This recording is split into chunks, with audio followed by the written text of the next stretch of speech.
सदियों पुराना मट्टी से बर्तन और फनपारे बनाने का हुनर न सिर्फ सिंध के कुम्हार आज भी जिंदा रखे हुए हैं, बल्कि ये मट्टी से उनकी निस्बत व मोहब्बत भी जाहिर करता है। ये हुनरमंद हाथ 65 साला अब्दुल नबी के हैं, जो कई नस्लों से मट्टी के बर्तन तैयार करता चला आ रहा है। दरियाई मट्टी को गूंद कर मुख्तलिफ अशकाल में ढालता है, फिर उन पर मुख्तलिफ डिजाइन बनाकर जाजिबे नजर भी बना देता है। अब्दुल नबी न सिर्फ इस फन को जिंदा रखे हुए है, बल्कि अपनी नई नस्ल को भी ये अनमोल विरसा मुंतकिल कर रहा है, ताकि दम तोड़ता ये फन जिंदा रह सके। मट्टी से मुख्तलिफ बर्तन बनाए जाते हैं, जिनमें मटके, हांडियां और गमले काबिले जिक्र हैं।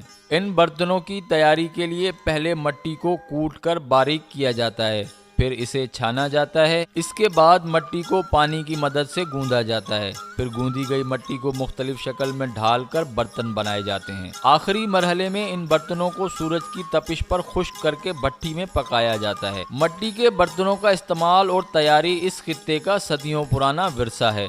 ये काम हम तो अपने बाप से सीखे हैं। अभी मैंने अपने बेटों को काम सिखाया है। 50 साल हुआ है मेरे को जी।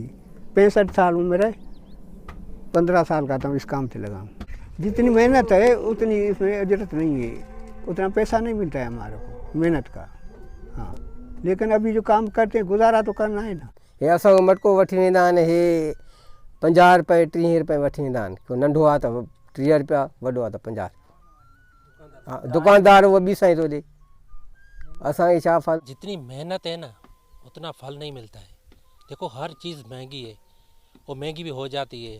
जो भी चीज़ देखो दुकान के पास, हमारा बर्तन उसका बिल्कुल महंगी नहीं है, उसका फल नहीं मिलता है। जिद्दत एक तरफ, पर मट्टी के बर्तनों के बगैर कुछ चीजें अधूरी सी मालूम होती हैं। इसीलिए तो मट्टी के गढ़े का ठंडा पानी हो या मट्टी की हांडी में बना खाना, ये सभी बेहद लुत्फ देता है। जदीद तहकीक के मुताबिक मट्टी के बर्तनों में खाने पीने से इंसान बीमारियों से महफूज रहता है, इसीलिए इनकी अहमियत एक बार फिर बढ़ती जा रही है। महंगाई के इस दौर में ये बर्तन कम खर्च बालानशी हैं।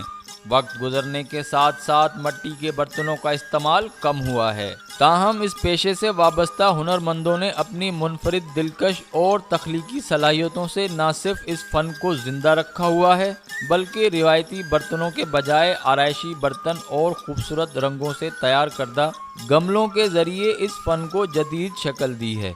सिंध और इसके नवाही इलाकों में जहां इस पेशे से वाबस्ता लोगों ने अपने आबाई पेशे को खैराबाद कह दिया है, तो वहीं अब्दुल नबी का खानदान इस पेशे को अब भी अपने सीने से लगाए जिंदा रखे हुए है। The mirror team, Pakistan.